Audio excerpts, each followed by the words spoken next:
Close your eyes for a moment, and imagine you are standing at the very center of the known world. The year is approximately 1 AD.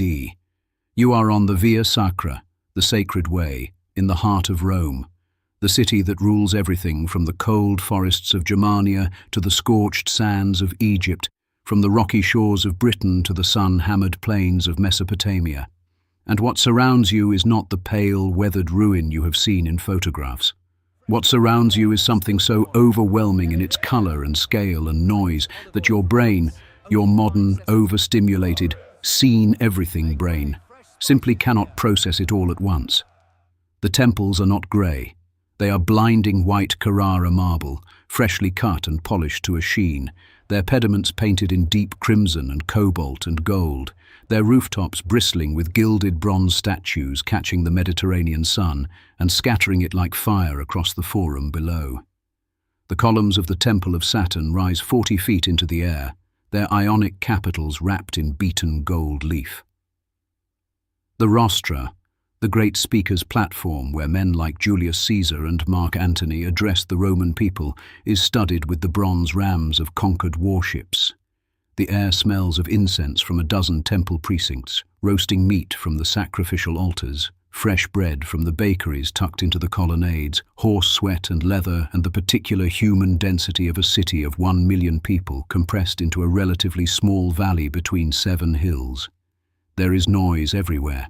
The hammering of metalworkers, the argument of merchants, the chanting of priests, the creak and rumble of ox carts on stone pavement, the distant roar, barely audible but always present, of 50,000 voices shouting inside the Colosseum half a mile away. Welcome to Mystique History. Did you know that at its peak, the city of Rome was home to more than 1 million people? A population density that no European city would match again for nearly 15 centuries, and that almost everything we associate with the visual language of power, marble columns, triumphal arches, domed ceilings, monumental sculpture, was invented or perfected on these 7 hills. Let me explain. The Rome of the year 1 AD was, above all, the creation of one man's extraordinary will imposed on the inherited chaos of a centuries-old republic. Augustus, born Gaius Octavius, grandnephew of Julius Caesar, first emperor of Rome, had spent the previous 3 decades systematically rebuilding the city he had inherited from the civil wars that followed Caesar's fall. He left a record of his own achievement, carved into bronze tablets and posted across the empire, in which he boasted with characteristic Roman bluntness that he had found Rome a city of brick and left it a city of marble. This was not entirely accurate. The transition from brick to marble had been underway for generations, but it captured something true. Under Augustus and his Julio-Claudian successors, Rome became a visual argument. Every building, every arch, every gilded statue in every public square was an assertion of the same proposition, that Rome was not merely a city or even an empire, but the natural and eternal order of the world itself. The physical centerpiece of this argument was the Forum, not a single space, but a cascade of interconnected public plazas, each built by a different emperor, competing with his predecessors for the most spectacular act of civic self-promotion in human history. The original Roman Forum, the ancient political and commercial heart of the city, sat in the valley between the Capitoline and Palatine hills, its floor worn smooth by 7 centuries of feet. Surrounding it on every side were temples, law courts, honorary arches, and columns so encrusted with statuary and gilded inscriptions that, as one ancient writer noted, the whole forum looked from a distance like a single enormous jeweled object. Augustus built his own forum adjacent to it, centered on the temple of Mars Ultor, Mars the Avenger, which he had vowed to the god of war before the battle that ended the civil wars and gave him sole control of the Roman world. Its boundary wall, built of volcanic Gabine stone and standing 33 meters high, still stands today in the heart of modern Rome, still separating the ancient from the merely old. And it was just one of 5 imperial forums eventually built on that crowded, extraordinary patch of Italian hillside.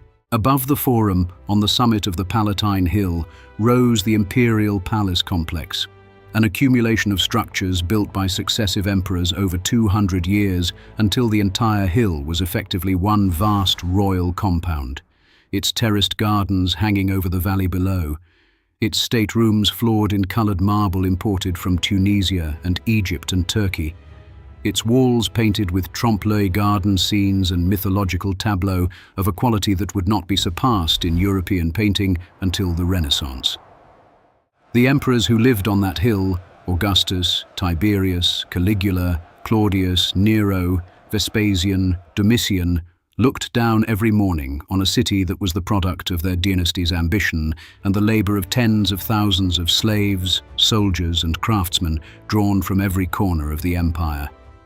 The word palace, in every modern European language, derives directly from Palatine, from that hill, from those ruins. The concept of a palace was a Roman invention, and Rome was where it was first made stone. But if the Forum was the brain of Rome, the Colosseum, completed in 80 AD under the Emperor Titus, in just 8 years of frantic construction, was its beating, thundering, blood-warm heart. Built on the drained site of the artificial lake from Nero's obscenely lavish Golden House, which the Flavian emperors deliberately demolished as a populist statement against their predecessors' excess. The Colosseum was the largest amphitheatre ever constructed in the ancient world. 50,000 spectators arranged in concentric tiers according to social rank, senators closest to the sand, women and slaves highest in the upper galleries, watching a program of entertainment that ran from dawn to dusk without interruption. Wild animal hunts in the morning, African lions, North African elephants, Syrian bears, Bengal tigers, Nile hippos, all shipped at enormous cost across the Mediterranean to this one valley in central Italy.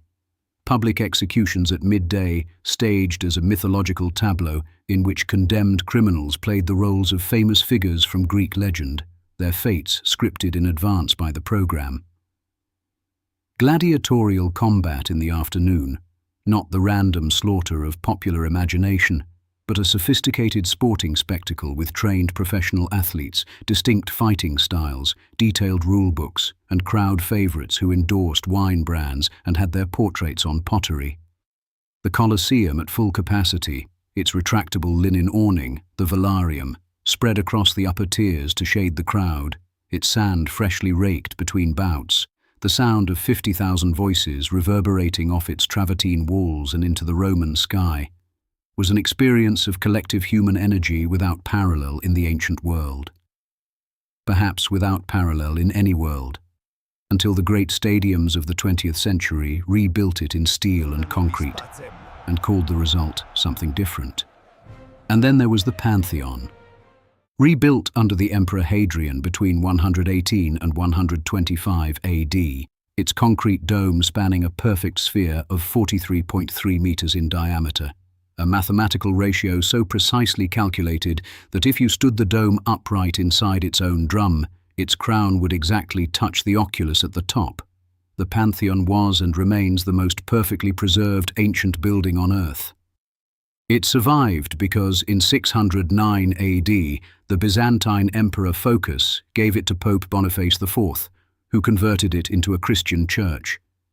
The barbarians, the earthquakes, the stone robbers, the Renaissance builders who systematically looted the ancient city for raw material, none of them could touch a building in active religious use. The coffered ceiling of the Pantheon's dome was originally covered in gilded bronze. The bronze was eventually stripped by the Byzantine Emperor Constans II in 663 and shipped to Constantinople. Pope Urban VIII later stripped more bronze from the Pantheon's portico to cast Bernini's baldachin for St. Peter's Basilica, a theft that prompted the Roman satirist Pasquino to coin the phrase, "What the barbarians did not do, the Barberini did." The Barberini were Urban's family. The joke has stuck for 400 years. Rome's population in the high imperial period, the 2nd century AD, the reign of the 5 good emperors from Nerva through Marcus Aurelius, has been estimated by modern scholars at between 800,000 and 1.2 million people, making it the largest city in the Western world by a margin that would not be closed until London in the 19th century. These people lived in a city serviced by 11 major aqueducts, delivering approximately 1 billion litres of fresh water per day, more water per capita than any modern European city currently provides. They bathed in 11 public thermae, enormous complexes combining hot and cold bathing pools, gymnasiums, libraries, gardens and restaurants, where admission was either free or so cheap that even the poorest Roman could attend. They read in 28 public libraries. They bought grain at state-subsidized prices from the vast warehouses clustered along the Tiber wharves, where ships from Egypt, the empire's breadbasket, discharged their cargo continuously. This was a civilization that had, in certain specific respects, solved problems of urban logistics and public infrastructure that the medieval world would not even attempt again for 1,000 years. The cracks, when they came slowly. The 3rd century AD was a period of almost continuous civil war. A string of military emperors, most of them lasting only a few years before being overthrown or fallen on the battlefield, each one draining the treasury and the army a little further. The great plague that struck under the Emperor Marcus Aurelius in the 160s AD, probably smallpox, imported along the trade routes from the east, had already reduced the population significantly. A second devastating epidemic struck in the 200s and 50s. Tax revenues collapsed as the empire contracted.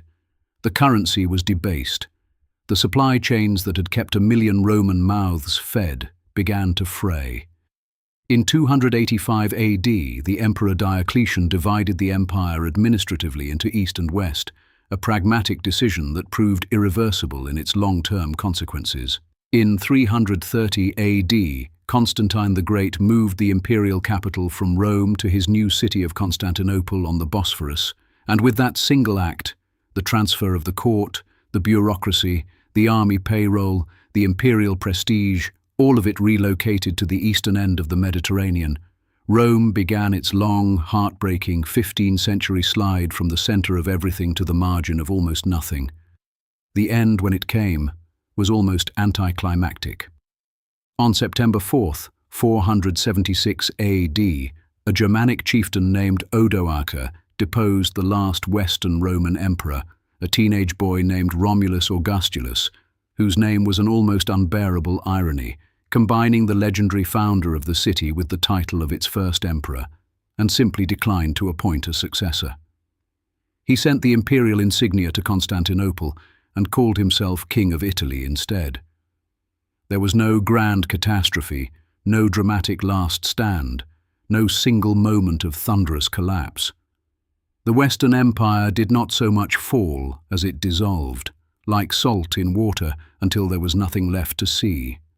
What followed was not sudden darkness, but a long, slow dimming. The Rome that remained after the departure of the Western Empire was a city in progressive, melancholy, almost geological decline. The population, which had peaked at perhaps 1 million, fell to half that by the 5th century, to 100,000 by the 6th, to perhaps 30,000 by the 9th, a reduction of 97% over 4 centuries. The great aqueducts, which required continuous engineering maintenance to function, were cut by the Visigoths during the siege of 537 AD and were never fully restored.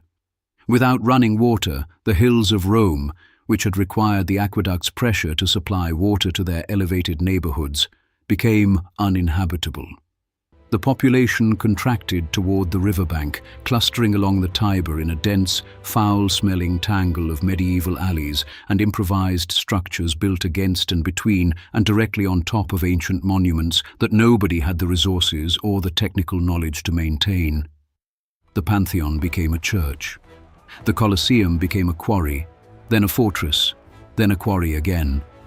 Pope Paul III alone extracted enough travertine from its walls in the 16th century to build the foundation of St. Peter's Basilica.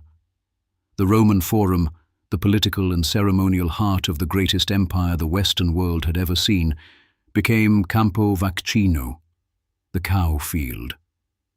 By the 8th century, medieval Romans were grazing their cattle among fallen columns and shattered marble, using the broken stones as fence posts, scavenging bronze fittings from temples for their own door hinges, burying their dead in the floors of basilicas that senators had once walked in their senatorial togas.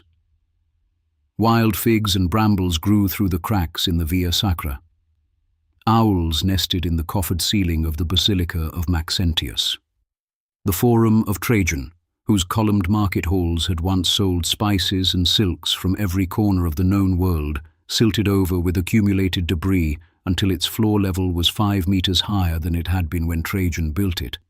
It was not total darkness. The church, which had come to Rome as a persecuted minority, and then, with Constantine's conversion, inherited the empire's administrative infrastructure, preserved what it could of Roman literacy, Roman law, and Roman organizational capacity. Pope Gregory the Great, governing the city at the end of the 6th century with no imperial support and a Lombard army camped outside the walls, essentially functioned as the city's civilian government, organizing grain distribution, negotiating with the barbarians, sending missionaries north to convert the Germanic peoples who were inheriting the ruins of the Western world. The great monasteries, Benedict of Nursia founded Monte Cassino in 529 AD, barely 50 years after the formal end of the Western Empire, became the repositories of ancient texts that would otherwise have been lost entirely. The monks who sat in their cold scriptoria copying Virgil and Cicero and Pliny by lamplight, who illustrated the gospel books that are now among the greatest artworks of the medieval world, were performing an act of cultural memory, without which the Renaissance that came 1,000 years later would have had nothing to be reborn from. And in that patience, in that long keeping of the flame, something extraordinary was being prepared. The first signs appeared in the 13th century, in the sculpture of Nicola Pisano, who carved the pulpit of the Baptistery of Pisa in 1260, in a style so clearly influenced by ancient Roman sarcophagi that modern scholars consider it the first Renaissance artwork. In Giotto's painting, which abandoned the flat symbolic figures of Byzantine tradition and began rendering human beings with weight and volume and psychological expression, figures that existed in space, who cast shadows, who looked at each other with recognizable human emotion. In the poetry of Dante, who wrote in Italian rather than Latin, but whose entire intellectual framework was saturated with ancient Rome, who chose Virgil, the poet of Augustus, as his guide through the underworld. These were not accidents. They were the first tremors of a seismic cultural shift whose epicenter was the rediscovery of exactly the civilization whose ruins had been providing building material to Roman stone robbers for 6 centuries. The Renaissance arrived in Rome later than in Florence. It arrived in the form of popes. Pope Nicholas V, who became pontiff in 1447, was the first systematically to understand that the ancient city could be made to serve the medieval one, not by plundering its stones, but by studying its forms. He launched a rebuilding program of breathtaking ambition. New streets, restored churches, the beginning of the plan that would eventually produce the new St. Peter's Basilica. His successors deepened the program. Sixtus IV built the Sistine Chapel in 1473, a barrel-vaulted brick room of no particular architectural distinction, named for its patron, that became one of the most painted surfaces in human history when Michelangelo covered its ceiling between 1508 and 1512 with 300 figures from the Book of Genesis rendered in a scale and anatomical power that had not been seen since the friezes of the Parthenon. Julius II, the warrior pope, the builder pope, the pope who commissioned the ceiling and then pestered Michelangelo daily about when it would be finished, also commissioned Bramante to begin demolishing the old St. Peter's Basilica, which had stood since the 4th century AD, and to replace it with a new one whose dome would be the largest built since the Pantheon. The new St. Peter's would take 120 years to complete, involve Michelangelo as its chief architect in his final years, and produce a dome whose silhouette has defined the Roman skyline ever since. Meanwhile, on the streets outside the Vatican, in the narrow medieval alleys of Trastevere, in the Campo de' Fiori where Giordano Bruno would be burned at the stake in 1600 for proposing a heliocentric universe, in the elegant palaces being built along the Via Julia by wealthy Roman families competing to display their humanist credentials. Rome was becoming a city again in the full sense. Raphael, arriving from Urbino at the age of 25, was commissioned by Julius II to paint the papal apartments in the Vatican and produced, in the School of Athens, a single fresco that synthesized the entire intellectual ambition of the Renaissance. Plato and Aristotle at the center, surrounded by mathematicians, philosophers, and scientists, arranged in a classical architectural space that did not exist in reality, but captured something essential about the Renaissance dream of a recovered antiquity. Raphael was so struck by the surviving Roman ruins that he petitioned Julius's successor, Leo X, to appoint him official surveyor of the ancient city's remains. He wanted to stop the looting, to document what was left before it disappeared entirely. He was, in that sense, the first Roman conservationist. He was also, in that sense, about 1500 years too late. Then the sack of Rome arrived. In May 1527, the troops of Holy Roman Emperor Charles V, unpaid, mutinous, hungry, a mixture of Spanish soldiers and German Lutheran mercenaries who had particular reasons to hold the Pope in contempt, broke into Rome and spent 8 months looting it with a thoroughness that shocked even the war-hardened 16th century.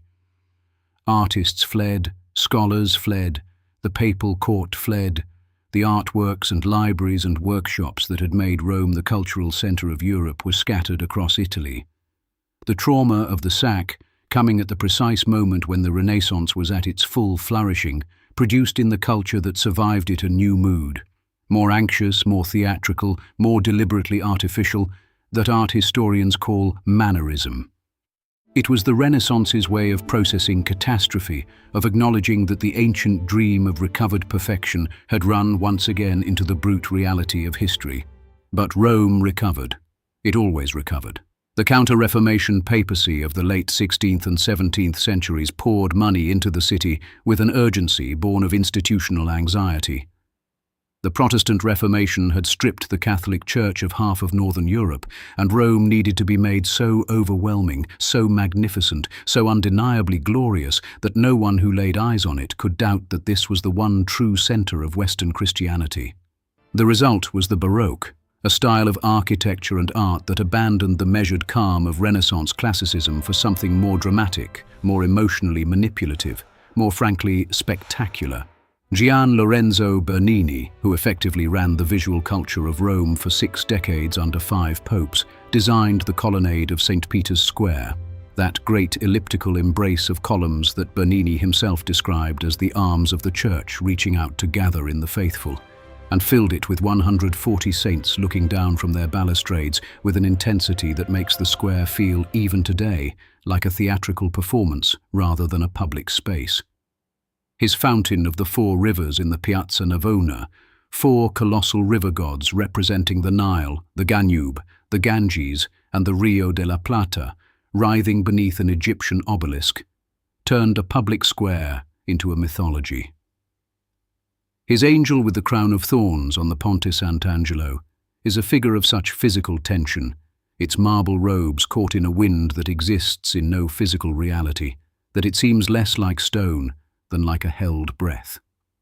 The 18th century brought the Grand Tour, wealthy young Englishmen, Germans, and Americans arriving in Rome to complete their educations by standing in the ruins of the ancient world and feeling themselves part of a civilizational inheritance. Edward Gibbon sat among those ruins in 1764, listening to barefoot friars singing vespers in a converted temple, and was inspired to write The History of the Decline and Fall of the Roman Empire, the greatest work of historical prose in the English language, which took him 24 years and 6 volumes to complete.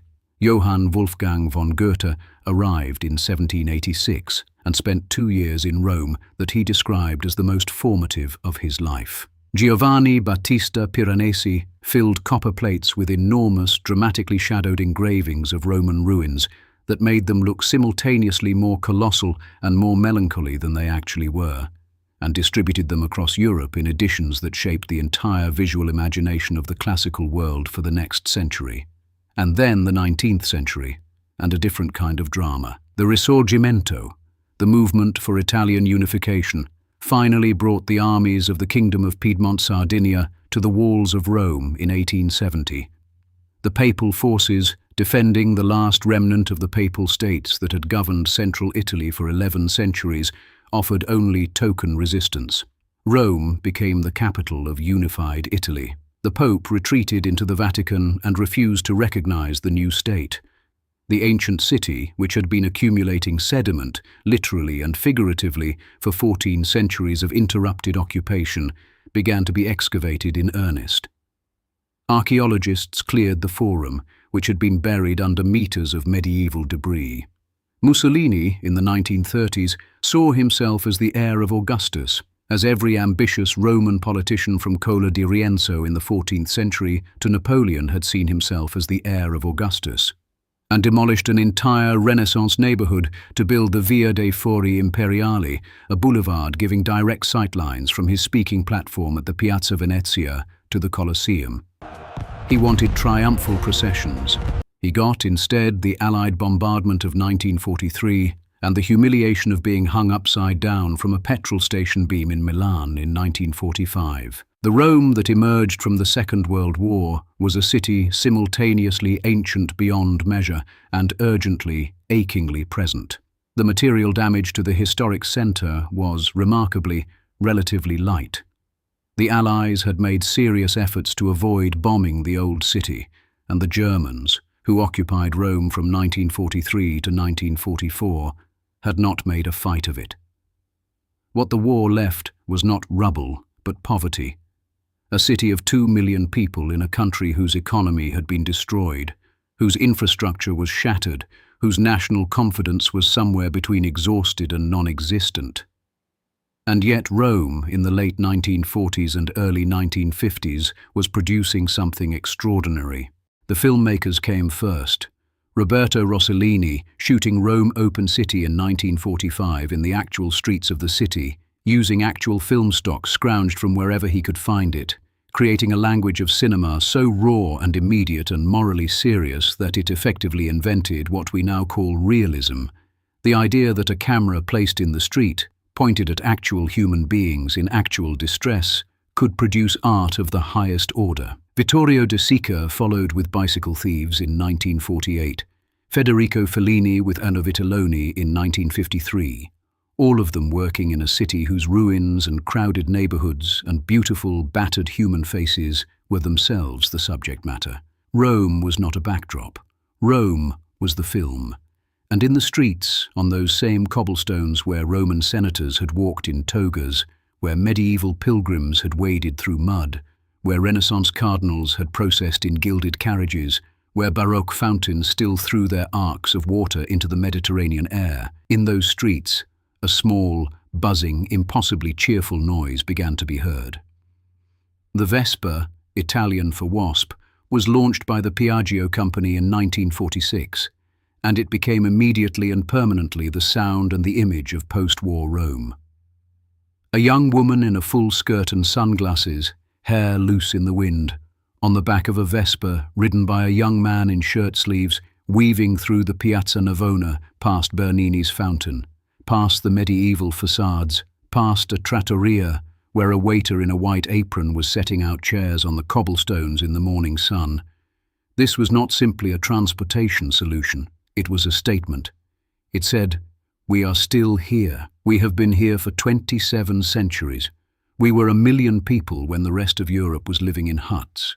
We built the Pantheon. We painted the Sistine Chapel. We survived Visigoths and Normans and the Black Death and Napoleon and Mussolini and the Second World War. And now it is 1950 and the coffee is very good. And the light on the travertine in the afternoon is the same light that Augustus saw from the Palatine Hill, and we are going to sit at this table and drink our espresso and watch the city go by, because what else could possibly make more sense? The eternal city does not end. It accumulates. Beneath every piazza, beneath every basilica, beneath the Via Sacra and the cobblestones of Trastevere and the cafe terraces of the Campo de' Fiori, there are layers, Roman, medieval, Renaissance, Baroque, modern, compressed into the Roman soil like the rings of an ancient tree, each one recording a different season of the same living organism. Rome is not a museum. It is not a ruin. It is not a nostalgia. It is a city that has been continuously, defiantly, sometimes catastrophically alive for 27 centuries. And that aliveness, that refusal to become merely its own past, is the most Roman thing about it. If this story moved something in you, and it should, because there is no more layered, more dramatic, more stubbornly magnificent city on the face of this earth, then subscribe to Mystique History right now. Hit the notification bell. Because this is what we do here. We take the deepest layers of history and we bring them back to life. One city, one civilization, one extraordinary human story at a time.